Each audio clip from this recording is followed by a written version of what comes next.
me disse assim: Padre Fábio, como lidar com minha filha? Ela está muito rebelde, não me obedece e já chegou até me agredir. Eu não sei mais o que fazer.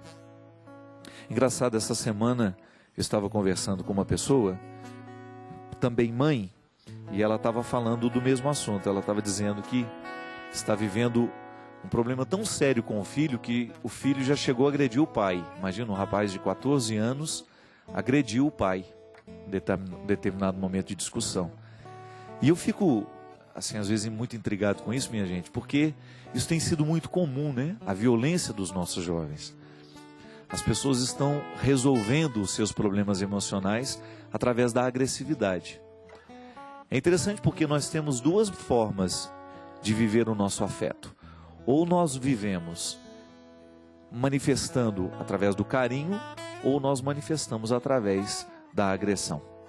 São duas formas de viver a afetividade. A psicologia nos ensina que o impulso na fonte é o mesmo, tanto para amar quanto para odiar. É o mesmo impulso que nos faz amar e que nos faz odiar. Só que há um momento em que este impulso ganha corpo, ele ganha forma. Ele vai ser manifestado através de carinho ou ele vai ser manifestado através de agressividade. Mas o que é interessante é que às vezes, minha gente, o motivo da agressão e o motivo do carinho é o mesmo.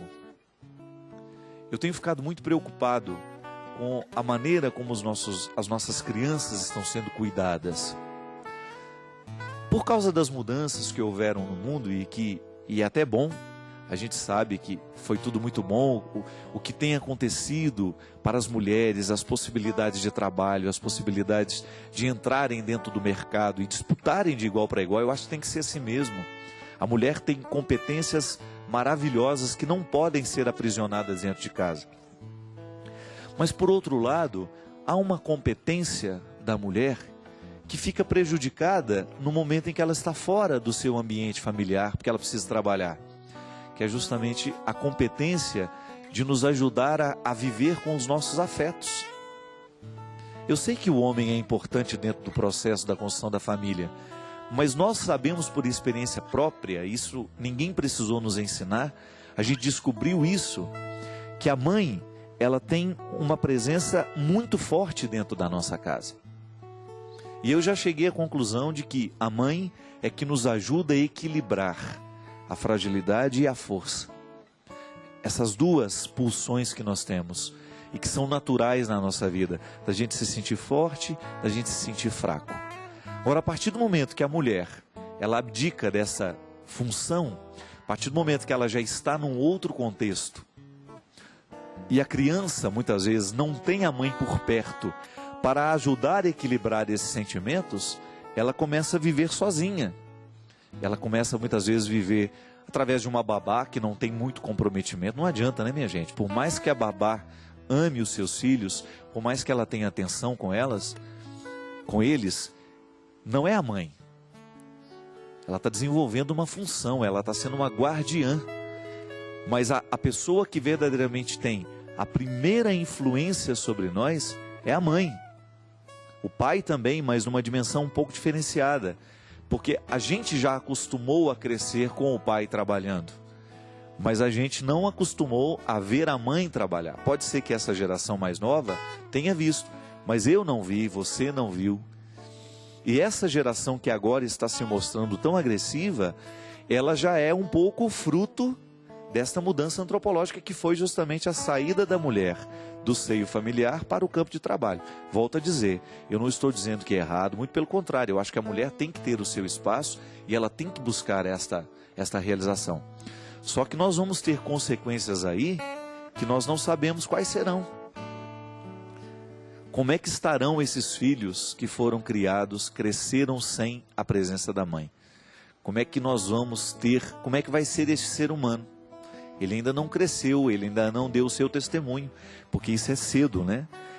Essa mudança foi da década de 60, 70 para cá. Então nós precisamos agora, de alguma maneira, reequilibrar esta ausência. Como eu não sei, é você que é mãe que vai ter que buscar os seus caminhos de ser presente na vida do seu filho, de ajudá-lo a equilibrar esses afetos. Uma pessoa, às vezes, quando ela é agressiva, pode ser que ela esteja buscando chamar a atenção. E na maioria das vezes é assim, né? Quando você tem um processo de agressividade muito grande. Isso é muito comum nas escolas. O aluno mais agressivo dentro da sala de aula, geralmente é o aluno que está passando por problemas familiares. A boa professora é aquela que sabe, de alguma maneira, contextualizar o aluno, de maneira que não o enxerga somente dentro da sala de aula. Sabe que aquele garoto tem uma família, que aquele garoto tem uma história pessoal de vida, e se interessa, de repente, por procurar saber um pouquinho. Às vezes nem é dentro da sala de aula que ela vai conseguir o resultado. Às vezes na hora que termina a aula, de repente pega no corredor, bate um papinho, sem aquele peso de ser professora, né? Mas de repente uma palavra, uma pergunta, tá tudo bem com você? E às vezes, eu fui professor, eu sei disso, olha que eu dava aula para marmanjo, né? Não dava aula para criança. Mas era impressionante o quanto que era possível a gente perceber a postura do aluno dentro da sala de aula nos revela. Eu ali no caso, eu era professor de teologia, era rapazes que já eram quase padres. Quantas vezes eu percebia que o aluno às vezes estava longe, um dia, 2 dias, dentro da sala, no processo da aula, você percebia que ele estava distante. E às vezes no intervalo de aula, uma pergunta simples que você faz, e aí, tá tudo bem? A pergunta parece que desarma o outro, né? E aí você percebe que não está tudo bem. É uma falta muitas vezes é uma falta de equilíbrio da própria vida. Então, o que eu percebo dentro da sala de aula é uma consequência, não é ali. Aquela pessoa não é aquilo que eu estou vendo, ela é muito mais. E às vezes essa agressividade, minha filha, você que enfrenta isso com seu filho, essa agressividade ela é uma consequência, ela não é a causa. O grande problema, nós muitas vezes não resolvemos o problema dos filhos, é que a gente trata a agressividade como causa. Não é. A agressividade já é um efeito. E a regra nos explica, né? Todo efeito tem uma causa. Não adianta você querer tratar uma febre dando antitérmico só. É preciso descobrir a causa da febre. Se há uma febre é porque existe um processo infeccioso. Se existe uma infecção, então existe uma bactéria causando aquela infecção. Até para saber o tipo de infecção, você tem que detectar muitas vezes a bactéria. Às vezes a gente não consegue resolver, os médicos não conseguem resolver a infecção até detectar a bactéria específica. A nossa vida afetiva é a mesma coisa, minha gente. Digamos que a febre é essa agressividade, é o que a gente consegue sentir, é o que a gente consegue ver. Mas o que está causando a agressividade é um processo interior que a gente só vai chegar ao conhecimento através de muitas perguntas, através de muito olho no olho. Filho, você tem que olhar nos olhos. Não adianta você querer repreender a agressividade dele hoje, se você não tem disposição de olhar nos olhos e identificar a razão da agressividade. Não é por acaso que a pessoa fica agressiva. Há alguma coisa que está causando tudo isso. E a boa educação, o processo, tanto na escola quanto dentro de casa, minha gente, a boa educação é aquela que está pautada na investigação. Não tem como você conhecer o outro sem investigar. É tão triste, né? Que às vezes a mulher, para saber quem é o marido e o que ele está fazendo, ela tem que contratar um detetive para ir atrás dele, não é assim? Para investigar a vida dele. Não estou falando dessa investigação. Se precisa dessa investigação é porque a coisa já está feia. Eu estou falando investigação que o amor proporciona. Quando você tem a oportunidade de ficar olhando para o outro, às vezes a gente não tem nem tempo para isso, né? Olhar só, ficar percebendo o outro viver. Você parar na sala e ficar vendo o seu filho, olhar para ele. Os amantes, os apaixonados sabem disso, né? Fica horas e horas olhando para cá do outro. Isso é bonito na vida.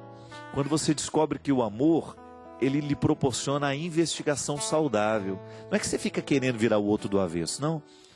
É que você começa a querer compreender o mecanismo do outro. Está agressivo? Por que será? Está com a cara brava hoje? Por que será? Então você se interessa pelos motivos que estão dentro do outro. E vou dizer uma coisa, minha gente, as questões mais importantes da nossa vida, a gente não sabe dizer. Muitas vezes a gente está triste, está meio deprimido, está meio desanimado da vida. O outro fala, por que você está assim? A gente não sabe dizer.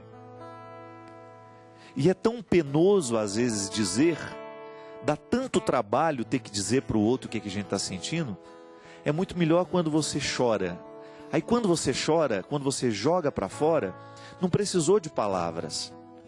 É como se você aliviasse o peso da vida através das lágrimas. E o outro só segura na sua mão, só abraça você e pronto. Não fica fazendo muita pergunta. Às vezes a nossa agressividade vem para fora é porque a gente também não sabe chorar na hora certa. A gente não sabe ser fraco na hora certa. Minha gente, você que é pai, você que é mãe, fique de olho no quanto você tem sido capaz de ensinar a capacidade de ser frágil aos seus filhos. Muitas vezes, na pressa de ensinar a coragem, a gente esquece de ensinar a fragilidade. Não basta ser corajoso, tem que saber ser frágil também. Aliás, o verdadeiro corajoso, aquele homem e aquela mulher que verdadeiramente souberam internalizar o valor da coragem, são aqueles, são aquelas que conseguiram viver a reconciliação da fragilidade. Reconciliaram em si o processo da fragilidade. Muitas vezes a agressividade é só para esconder a fraqueza. Já disse tantas vezes aqui, e não é demais repetir. Quanto maior é a armadura do soldado, maior é a fragilidade daquele que está lá dentro. Então a gente muitas vezes se reveste de agressividade para esconder a fragilidade que está em nós. Nós temos medo de nos mostrar frágeis. Nós temos medo de dizer que nós temos medo. Nós temos medo de dizer que nós estamos fragilizados, que nós estamos sem coragem. Aí a gente fica agressivo. A gente tem medo de pedir que o outro nos ame. Não é? Às vezes o filho está agressivo, é para pedir, mãe, me dê um pouco de atenção. Pai, olha para mim. Estou aqui. Eu existo. Não é? Então fique de olho nessas agressividades, mas fique de olho para descobrir a causa. Não fique tentando tratar a febre com antitérmico. Há um processo infeccioso gerando essa febre que, se a gente não descobre, nos mata. Muita gente morreu e morre rapidamente com uma infecção que evolui, justamente porque nos faltou o cuidado da investigação, de um exame para descobrir qual é a bactéria que está fazendo mal ao organismo. Nos nossos sentimentos é a mesma coisa. Se a gente não chega à causa, a gente corre o risco de morrer de maneira muito triste, do ponto de vista afetivo. E a gente perde a bonita oportunidade de vencer na vida, porque a gente não soube fazer o processo. A gente não soube viver a investigação.